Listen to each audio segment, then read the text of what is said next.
Hey guys, Kurt from Time Machine Transport. My beautiful wife Sarah is at the shop today. This is our bug out trailer I was telling everybody about. We got to pull in from the street, but I want you guys want to see what it's like. That's a shop. So, I'm gonna do a video on how to do an oil change on a Freightliner Century. So first thing you got to do, obviously, is get her off the ground. Big fat guy like me, I can't fit up underneath there, so I didn't want to have to pull the trailer out and have to move the trailers to get her in the shop. So first thing you got to do is get her up off the ground, and then right up there you can see where this one's got actually a valve on it, so I just can pop the valve. But there's normally a square stopper plug in there. You can just take a 1/2-inch drive, break it loose, and then dump your oil. And then you're gonna need one of those big wrenches. And this one's pretty tight, so you got to pull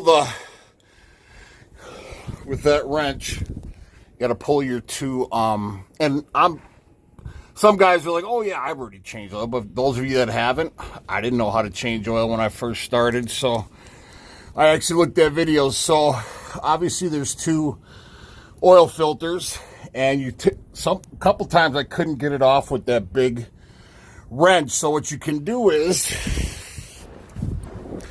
excuse the mess underneath the truck. We had a leaky rear main seal. So what you want to do is, can you turn it down real quick? Oh, you got it.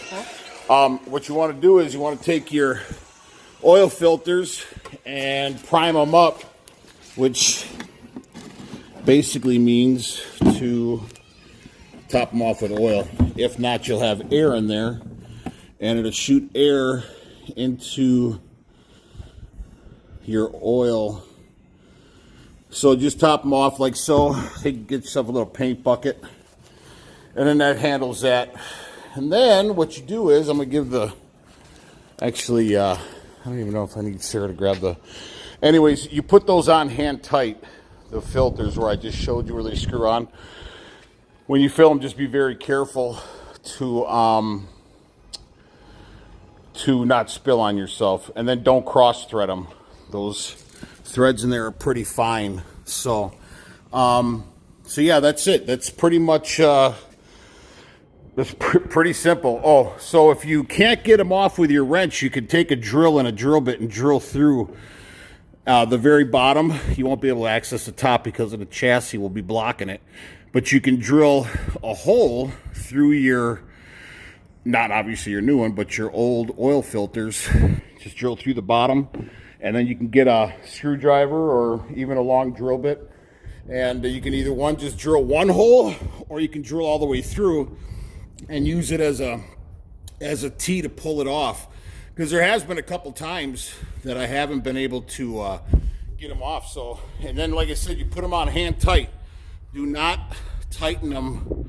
They just say don't tighten them with a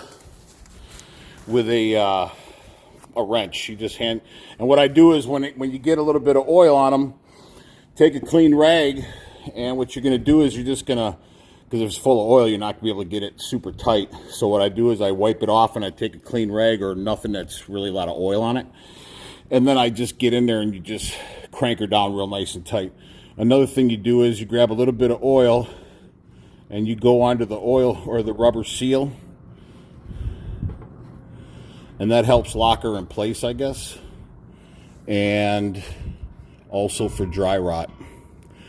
I mean, if you're doing a lot of miles, if you got to do a PM once a month, then obviously you're not going to get any dry rot. However, this oil that you just lube on there with your finger does help lock it down, I guess. So, like I said, I'm not a mechanic, but I try to do a lot of things myself. Even when I had my other Dodge, I never even I never did an oil change. I didn't do any work on semis until I was forced to. So, and then obviously, another thing we do is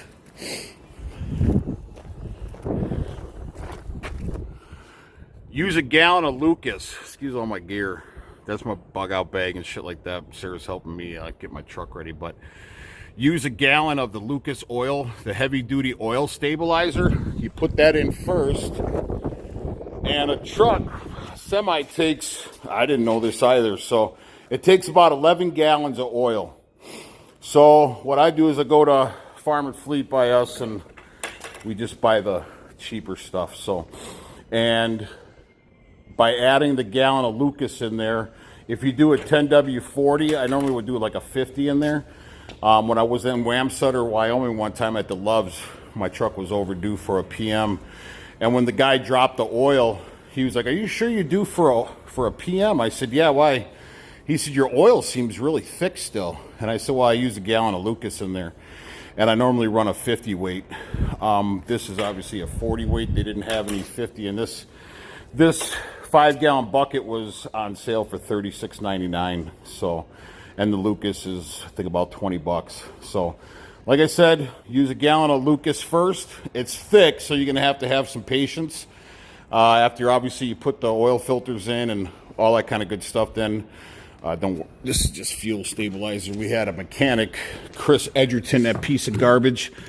We have all of our fuel for our bug outs, and we went up there and missing 50 gallons of fuel from a piece of garbage mechanic that came out, and he would clip fuel from us every day, and then he put them in the middle of the pack. And anyways, so now we have to fill up all this stuff. Now's the time to do it with the cheap fuel. But anyways, if you ever do this, use a fuel stabilizer. This stuff, 3 of these will do, I guess one of these will do 30 gallons. So I didn't know that until I just read it. So, but if you're going to keep fuel stored, do it safely, of course, and use a fuel stabilizer before you put the gas in there. Dump, this is going to be thirds, so, and 1/3 for 10 gallons. So, anyways, that's the video. And then, like I said, we'll put your Lucas in first, and then put your regular. Oh, another thing we do is, a mechanic told me one time, actually that's the oil there, this is the hydraulic fluid.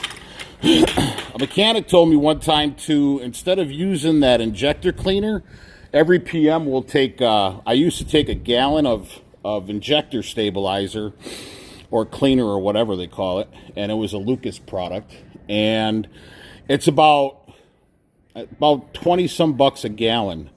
But I talked to a guy, Tim, over at Excalibur, and if you ever broke down in Chandler, Arizona, contact, or near Chandler, the guy's awesome. His name's Tim, and he owns a company, Roadside Service, and he's a mechanic.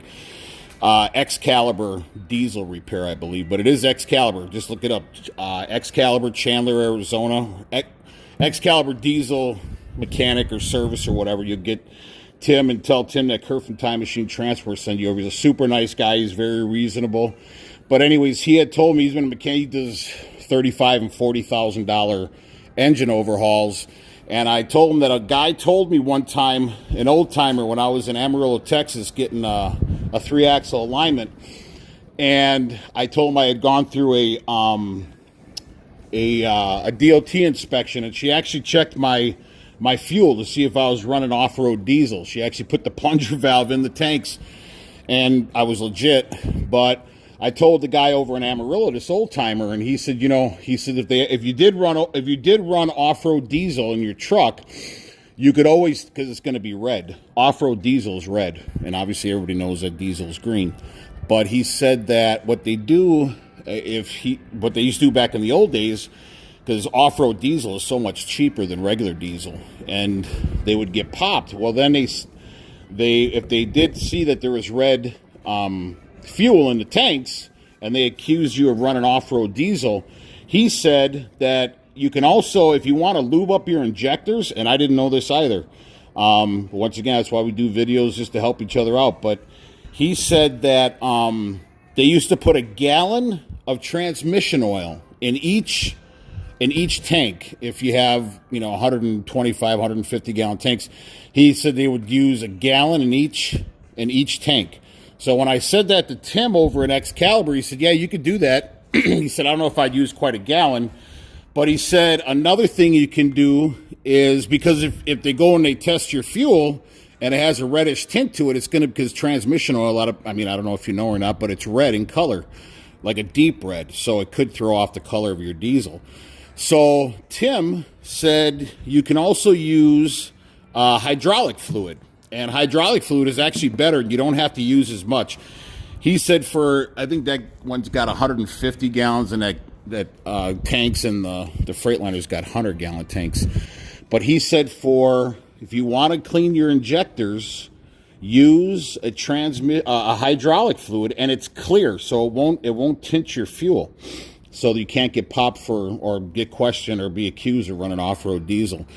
So he recommended doing a quart in each 100-gallon tank, a quart of the hydraulic fluid in each tank every time you do a PM, and it will actually help you lube up your injectors so they last longer and the O-rings don't fail on you. So once again, PMs are super easy, but I didn't know how to do them when I first got on the truck, and you'll save yourself some money. You probably save yourself about $100 a PM. Well, if you add that up at $1,200 a year, that's quite a bit of money. So, and it's all a write-off. So, anyways, hope that this video finds you well. And if it was informational and helpful, please like and subscribe to the channel. And once again, ciao.